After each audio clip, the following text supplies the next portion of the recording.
औज़ु बिल्लाहि मिनश्शैतानिर्रजीम बिस्मिल्लाहिर्रहमानिर्रहीम। अल्लाह तबारक व तआला के नाम से शुरू जो बड़ा मेहरबान और नहायत रहम वाला है। बैतुल मक़दस वो मुबारक मकाम है जिसके इर्द गिर्द अल्लाह ताला ने बेशुमार रहमतें और बरकतें रखी हैं। ये वो मकाम इस वजह से भी मुबारक है कि तमाम अम्बिया कराम ने यहाँ पर हाज़िरी दी और मिराज की रात तमाम अम्बिया कराम ने हुज़ूर पाक सल्लल्लाहु अलैहि वसल्लम के साथ इसी मकाम पर नमाज अदा की।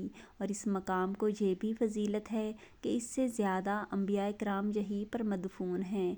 प्यारे दोस्तों, आज की इस वीडियो में हम आपको बताएंगे कि हज़रत इब्राहीम अलैहिस्सलाम की वफ़ात के बाद से लेकर आज तक यहूदी मस्जिद अक्सा को गिराने के लिए क्यों तुले हैं और मस्जिद अक्सा में कौन सी ऐसी चीज़ दफन है जिसको यहूदी हासिल करना चाहते हैं और वो कौन सा ऐसा मकसद है जिसकी वजह से यहूदी जल्द अज जल्द मस्जिद अक्सा पर कब्ज़ा करना चाहते हैं। और इसके साथ आपको ये बताएंगे कि हज़रत इब्राहीम अलैहिस्सलाम से लेकर अब तक कितनी मरतबा मस्जिद अक्सा को शहीद किया गया और इसको दोबारा तामीर किया गया। मुसलमानों की किबला अव्वल मस्जिद अक्सा की तारीख़ क्या है और आज के दौर में फ़लस्तीन में जो हो रहा है जिसके पीछे छुपे हक़ाइक़ क्या हैं और क्या दज्जाल आने वाला है।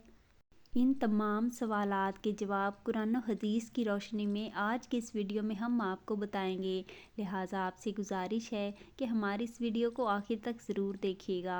प्यारे दोस्तों, बैतुल मक़दस वो मकाम है जो तमाम बड़े मज़ाहिब के नज़दीक इज़्ज़त और एहतराम का हामिल है। तमाम बड़े मज़ाहिब यानी यहूदी, ईसाई और मुसलमान इसको इज़्ज़त और एहतराम की नज़र से देखते हैं।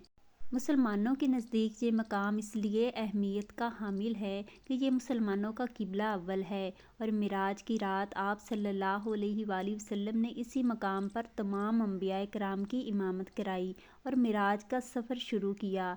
यहूदियों के नज़दीक ये मकाम इसलिए अफजल है कि हज़रत इब्राहीम अलैहिस्सलाम ने इसी मकाम पर अपने बेटे हज़रत इस्माईल अलैहिस्सलाम की कुर्बानी पेश की।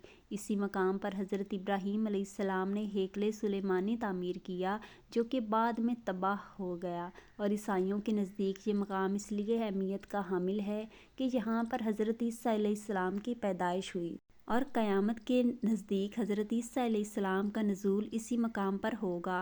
प्यारे दोस्तों, हैकले सुलेमानी किस तरह तामीर हुई, इस वाक़ये का पस मंज़र कुछ यूँ है कि जब हज़रत इब्राहीम अलैहिस्सलाम की कौम यानी बनी इसराइल को हिदायत नसीब हुई तो अल्लाह ताला ने इनसे खुश होकर इनको ताबूत सकीना अता फ़रमाया।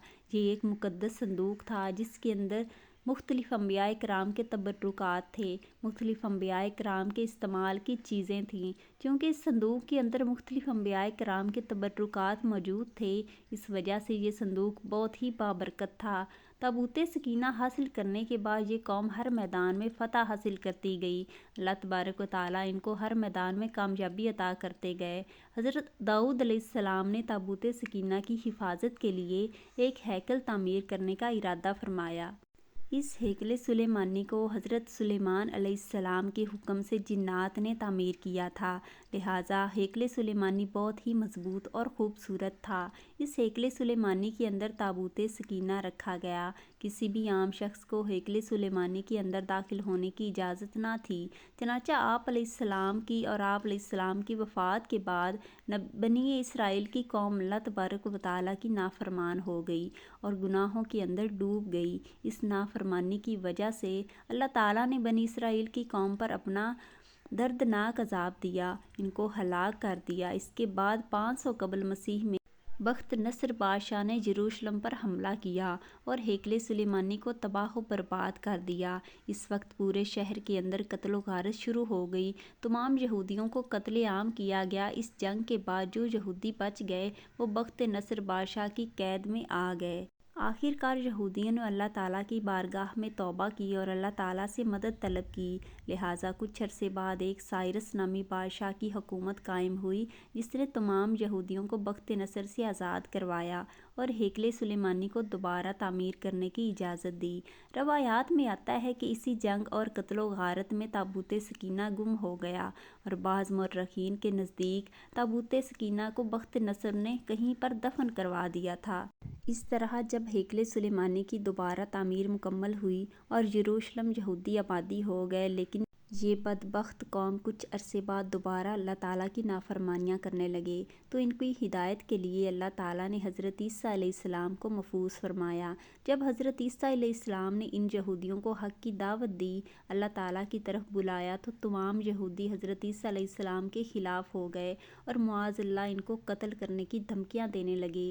بالآخر یہودیوں نے حضرت عیسیٰ علیہ السلام کو سولی پر چڑھا دیا، جو کہ حقیقت میں حضرت عیسیٰ علیہ السلام نہ تھے۔ اس نافرمانی کے بعد یہودیوں پر اللہ تعالیٰ کا غضب نازل ہو گیا۔ ایک جابر اور ظالم بادشاہ، جو کہ بخت نصر سے بھی زیادہ ظالم تھا، یہ بادشاہ جسے دنیا ٹائٹس رومی کے نام سے جانتی ہے، یہ اللہ تعالیٰ کا قہر بن کر یہودیوں پر مسلط ہو گیا۔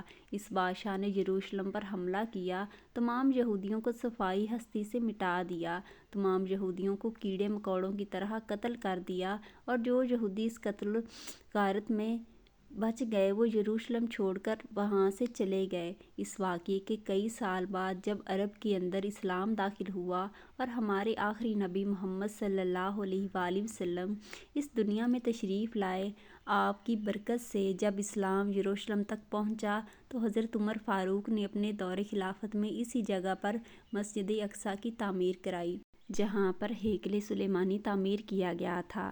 تمام مذاہب کے لیے یروشلم کے دروازے کھلے تھے۔ اس کے بعد زمانہ یوں ہی گزرتا گیا اور بالآخر جب 19ویں صدی شروع ہوئی تو 19ویں صدی کے درمیان میں جب دوسری جنگ عظیم ہوئی تو اس جنگ میں برطانیہ اور امریکہ کی سازش سے یہودیوں کو دوبارہ سے یروشلم میں آباد کر دیا گیا۔ اس طرح مسلمانوں میں ایک نہ ختم ہونے والی جنگ شروع ہو گئی۔ پیارے دوستو، آج یہودی اسی مسجد اقصیٰ کو شہید کر کے یہاں پر ہیکل سلیمانی کو تعمیر کرنا چاہتے ہیں اور تابوت سکینہ کو دوبارہ حاصل کرنا چاہتے ہیں۔ یہودیوں کا یہ ماننا ہے کہ تابوت سکینہ مسجد کے اندر دفن ہے، لہٰذا اس وجہ سے وہ مسجد اقصیٰ کو شہید کرنا چاہتے ہیں اور تابوت کو حاصل کرنا چاہتے ہیں، لیکن وہ ناکام رہیں گے۔ پھر دوستو، آج جو دنیا کے حالات چل رہے ہیں، یہ وہ وقت ہے جس میں قیامت کی تمام چھوٹی نشانیاں مکمل ہو چکی ہیں اور آہستہ آہستہ بڑی نشانیوں کا ظہور ہو رہا ہے۔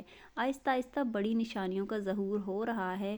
یہودی چونکہ دجال کو اپنا مسیح مانتے ہیں، لہٰذا دجال کی آمد سے پہلے پہلے یہودی یہ چاہتے ہیں کہ مسجد اقصیٰ کو شہید کر کے وہاں پر ہیکل سلیمانی کو تعمیر کیا جائے۔ یہ بدبخت قوم حضرت عیسیٰ علیہ السلام کو اپنا دشمن اور دجال کو مسیح مانتی ہے۔ پیارے دوستو، یاد رہے کہ دجال کا ظہور اس وقت ہوگا جب اس دنیا میں دجال کے پیروکار سب سے زیادہ طاقتور ہوں گے۔ آج ہم دیکھ لیں کہ دنیا کے اندر سب سے زیادہ طاقتور قوم یہودی قوم ہے۔ یہی وہ قوم ہے جو دجال کو اپنا مسیح مانتی ہے۔ لہٰذا اس وجہ سے یہودی مسلمانوں پر ظلم و ستم کر کے مسلمانوں کو ختم کرنا چاہتے ہیں اور پوری دنیا پر حکومت چاہتے ہیں۔ لیکن جب یہودیوں کو مسیح دجال اس دنیا میں آئے گا، حضرت عیسیٰ علیہ السلام کو بھیجیں گے۔ حضرت عیسیٰ علیہ السلام تمام یہودیوں کو اور دجال کو نیست و نابود کر دیں گے اور ان کو صفائے ہستی سے مٹا دیں گے۔